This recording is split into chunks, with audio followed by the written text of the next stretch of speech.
कृष्णाय नमः। श्री गोपीजन वल्लभाय नमः। श्रीमदाचार्य चरण कमलेभ्ये नमः। श्री गोसाई जी परम दयालवे नमः।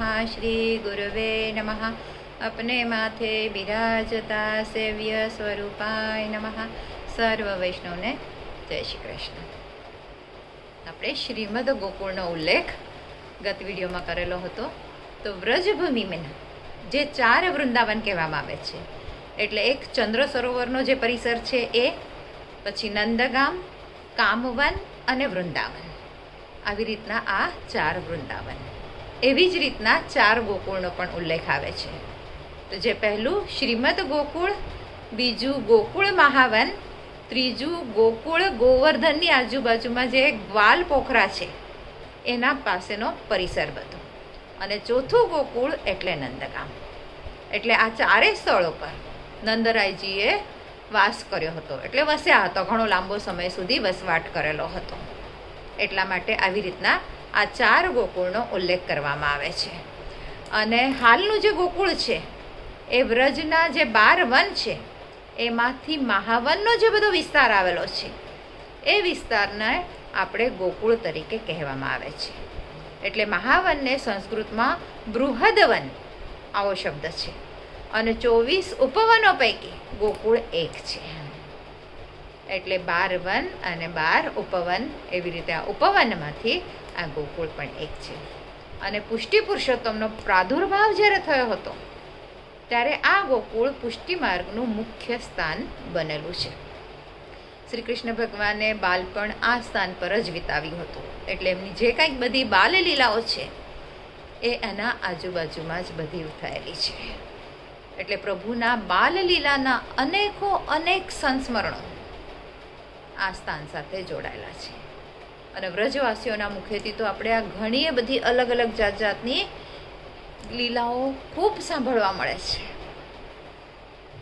અને આપણે પ્રત્યક્ષ અહીંયા આવીએ છીએ, એમના મુખેથી આ બધી લીલાઓ સાંભળે છે, તો એ બધી વસ્તુ આપણા આંખ સામે આમ જાણે તાજી થઈ જાય છે. જાણે કે આ લીલા અત્યારે અહીંયા જ ઘટે છે એવો અનુભવ પણ આપણને થવા માંડે છે. અને ગોલોકનું બધું જ સુખ આ ગોલોકમાં, ગોલોકધામનું એટલે કે પ્રભુનું ગોલોક જે છે એ ગોલોકનું બધું જ સુખ આ ગોકુળમાં વસેલું છે.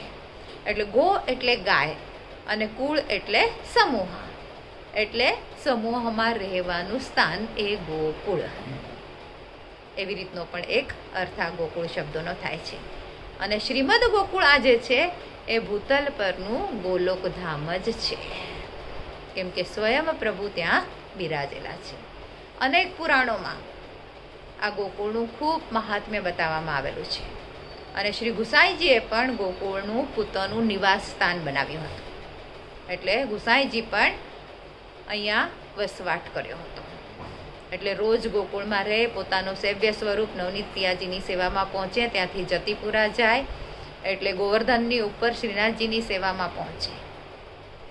એવી રીતે આ ગુસાઈજીનો પણ જીવનક્રમ આવી જ રીતે અહીંયા વીતેલો છે.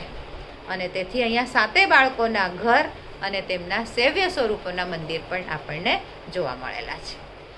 અને પ્રત્યેક વૈષ્ણવ આ સ્વરૂપોના દર્શન કરે છે, અને અહીંયા દર્શન કરીને જાણે પોતાને ધન્યતા અનુભવે છે. વૈષ્ણવો અહીંયાથી આવીને ગોવિંદ ઘાટ ઉપર ત્યાંથી આગળ જાય છે, ત્યાં બડી બેઠક આવે છે, અને ત્યાં શૈયા મંદિરના પણ બેઠકજી છે. મહાપ્રભુજી, ગુસાઈજી, એમના બેઠકજી ત્યાં ઝારી ચરણ સ્પર્શ કરે છે, બધા દર્શન કરે છે, દર્શનનો લાવો મળે છે, અને ત્યાંથી પછી પોતપોતાના પાલ પર જતા રહે છે. એટલે શ્રીમદ ગોકુળમાં જે બડી બેઠક છે, જે શ્રી ઠકરાણી ઘાટ ઉપર આવેલી છે, અને યમુનાજીનો જે મોટો મનોરથ કરવામાં આવે છે આ સ્થાન પર, તેના પણ દર્શનનો બધા યાત્રાળુઓ લાભ લે છે. મહાપ્રસાદ લીધો બધાએ, અને પછી સાથે શ્રીમદ ગોકુળનું મહાત્મ્ય અને અલૌકિકતા બધાએ પોતાના મુખેથી અને એકબીજાથી જાણી એનું મહત્ત્વ સમજ્યું. અને ત્યાં એક દિવસ આપણો પૂરો થયો. પછી આપણે બીજો દિવસ, કેમ કે ગોકુળમાં આપણો 3 દિવસનો મુકામ છે, તો પછી આ એક દિવસ પત્યો.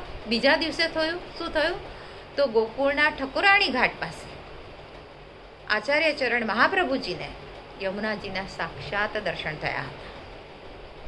અને ત્યારે મહાપ્રભુજીના મુખેથી યમુનાષ્ટક સરી પડ્યું હતું. એટલે યમુનાજીની સ્તુતિ પર કાવ્ય અહીંયા સ્તોત્ર રચવામાં આવેલું હતું. અને અહીંથી આગળ ગોવિંદ ઘાટ અને ત્યાં સાક્ષાત ગોવર્ધનનાથજી પ્રકટ થયા. ગોવિંદ ઘાટ પર જ્યારે મહાપ્રભુજી બિરાજ્યા ત્યારે સ્વયં ગોવર્ધનનાથજી પ્રકટ થયા ગોકુલચંદ્રમાજીના સ્વરૂપમાં, અને બ્રહ્મ સંબંધીની દીક્ષા આપવાની આજ્ઞા આ સ્થાન પર કરેલી હતી. અને એટલા માટે એને પુષ્ટિ માર્ગનો પ્રાકટ્ય દિન તરીકે પણ ઓળખવામાં આવે છે.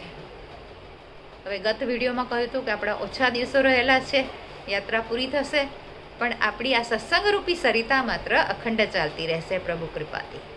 પ્રભુ જે કંઈક પ્રેરણા આપશે એવો નવો વિષય આપણે શરૂ કરીશું.